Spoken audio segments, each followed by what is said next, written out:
Ask any pro what their go-to lookup formula is, and they'll all tell you the same thing: index match. It's more powerful than XLOOKUP, more flexible than VLOOKUP, and once it clicks, you'll never go back. In this video, I'm going to show you everything you need to know to master index match as fast as possible, and by the end of this video, you'll be a pro. Let's get started.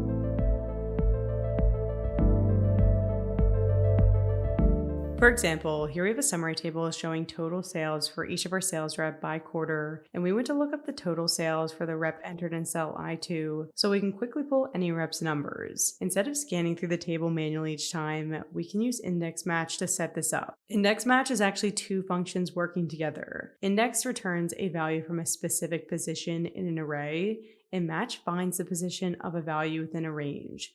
When you combine them together, you get a lookup function that can find any value anywhere in your data. Match locates the position of the value, and index returns the value at that position. To use index match, first enter the index function and select the array that contains the value you want to return as the array argument.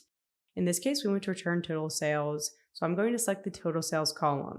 Now we just need to tell index which row we want to return. Instead of hard-coding a row number, we can use the match function to find it for us. Just enter the match function, select the cell containing the rep name as the lookup value, because this is the value we're searching for, and then enter the sales rep column as the lookup array, since this is the column we're searching in.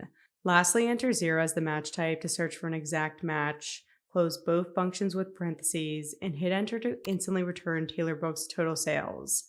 What makes index match so powerful is its ability to look up values across both rows and columns simultaneously. For example, here we have the same data table and index match formula looking up total sales for the rep in cell I2, but now we want to add a quarter toggle that looks up the sales rep total sales for the quarter selected in I3.